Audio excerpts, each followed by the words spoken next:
Voilà pourquoi en termes de football, le Brésil sera toujours au-dessus du reste du monde. Les gars, aujourd'hui, on a vu un Vinicius Junior encore de classe mondiale. Quel joueur! Triplé pour l'international brésilien face à Osasuna. Les gars, on sortait de 2 défaites consécutives contre le FC Barcelone et contre le Milan AC. Aujourd'hui, ce Real Madrid-là se relève, même si c'est contre Osasuna seulement, mais ce qu'ils ont proposé dans le jeu, véritablement impressionnant. On dit merci Nalounin pour sa passe à Vinicius Junior pour son deuxième but et grand merci aussi à Raúl Asensio de nous avoir permis de voir le premier but de cette saison de Jude Bellingham. Le débrief, c'est maintenant. Let's go!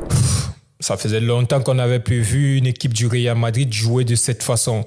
On sort de 2 défaites consécutives face au FC Barcelone et face au Milan AC en Champions League. Victoire du Real Madrid ce soir en Liga face à Osasuna. Aujourd'hui, on a vu une équipe du Real Madrid avec plein d'envie et aussi avec cette grinta-là qu'on n'avait plus vue depuis plusieurs matchs. Et ceci est dû au changement tactique que Carlo Ancelotti a fait. Au goal, on avait Lunin en défense centrale comme d'habitude, ça bougeait pas. Il y avait Rudiger, Eder Militao. À gauche, il y avait Fran Garcia qui remplace Ferland Mendy. À droite, il y avait Lucas Vazquez. Ensuite, il y avait Eduardo Camavinga en relayeur, Federico Valverde, Jude Bellingham et les 3 des devant, Kylian Mbappé, Vinicius Junior et Rodrigo Goes. Ce changement tactique vient du fait que Ferland Mendy est actuellement dans une mauvaise forme et au milieu de terrain 6, Tchouaméni est blessé pour 1 mois.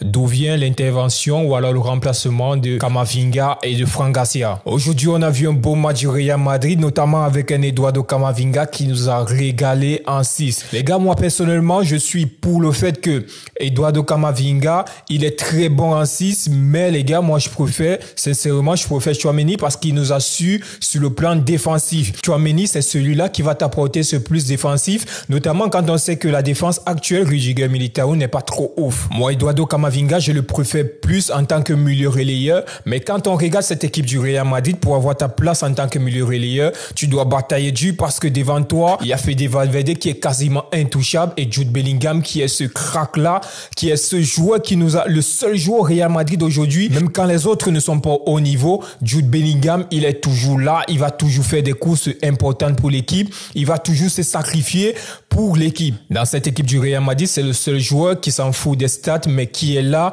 uniquement pour le collectif. Le milieu de terrain était assez cohérent aujourd'hui, il y avait une bonne alchimie et une bonne cohésion entre les 3. Entre Camavinga, Bellingham, Valverde, on a vu aujourd'hui ce qu'on recherchait depuis le début de la saison. Mais les gars, n'oublions pas que c'était Osasuna en face. Contre Manchester City, est-ce que cette équipe du Real Madrid va jouer le même football contre un Bayern Munich? Est-ce que ça sera pareil contre FC Barcelone et toutes les autres équipes du top 5 Europe? Mais après les 2 défaites qu'on vient de subir, cette victoire nous redonne de l'espoir pour ces joueurs-là, mais aussi pour le collectif. Parce que les gars, aujourd'hui au Real Madrid, on a besoin de ce collectif-là.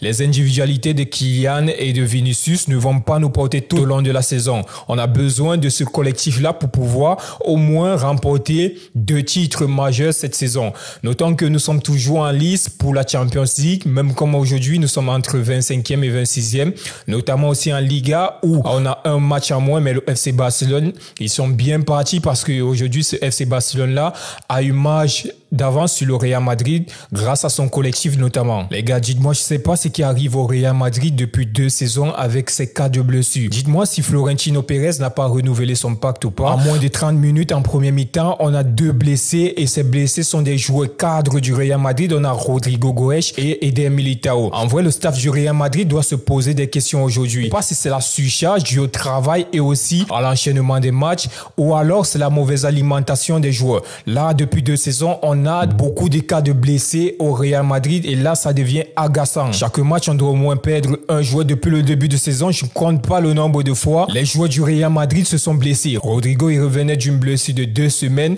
Là, en moins de 20 minutes, il se blesse à nouveau. On a Eder Militao qui va être aussi absent. Pour le moment, on n'a pas encore les dates. Mais là, les gars, ça devient saoulant et agaçant. Aujourd'hui, si on doit continuer avec cette équipe du Real Madrid là et être compétitif dans toutes les compétitions, il nous faut un défenseur central et un latéral droit pour ce mercato hivernal. Carlo Ancelotti, il va encore nous sortir un Tchouaméni défenseur central. Mais là, ça peut être payant, mais aussi, on a vu les limites de Tchouaméni en défense centrale. Il a ses qualités défensives, mais les gars, dans le positionnement, c'est pas ouf. Après la blessure d'Eder Militao, nous tous, on était sûrs d'une chose, le remplaçant normal et logique qui est troisième dans la hiérarchie, c'est Valero. Mais là, Carlo Ancelotti, il nous sort une carte magique de sa main. Cette carte s'appelle Raúl Asensio. Qui est ce joueur? D'où vient-il? Et comment il a fait pour se retrouver en équipe première pour ce match contre Osasuna? Les gars, ce soir, la Castilla nous a fait découvrir un défenseur central qui nous a permis d'avoir le premier but cette saison de Jude Bellingham. Après plus de 18 matchs, toutes compétitions confondues, Jude Bellingham marque enfin son premier but en Liga. Les gars, c'était le moment de sortir la célébration légendaire de Jude Bellingham. Les gars, ça faisait beaucoup plaisir parce que ce joueur-là, s'il y a un joueur aujourd'hui au Real Madrid qui se donne à fond tous les matchs, c'est Jude Bellingham. Il est là pour le collectif et c'est normal aujourd'hui qu'il puisse marquer ce but-là parce que là, depuis le début de la saison, il cherche ce but-là. Les gars, ce qu'il faut prendre en compte, c'est l'appel de Jude Bellingham, notamment comme un réel avant-centre parce que là, il quitte du milieu de terrain et son appel va vers les goals et notamment la bonne qualité de passe de Raúl Asensio. Les gars, c'est une merveille cette passe et c'est un chef-d'œuvre qui tombe net devant Jude Bellingham et Jude n'avait qu'à piquer le ballon. Les gars, ce but est magnifique et notamment, faut saluer la lucidité de Jude Bellingham mais aussi la qualité de passe de Raúl González. Les gars, ça faisait longtemps qu'on avait pu vu ça quand on connaît le profil de jeu de Rudiger et d'Eder Militao. Les gars qui ne sont pas des défenseurs qui relancent, ce sont plutôt des défenseurs à l'ancienne qui sont dus sur l'homme, qui sont là sur le plan défensif et aussi dans la gestuelle. Mais les gars, dans la qualité de la passe et la première relance, ils ne sont pas trop bons.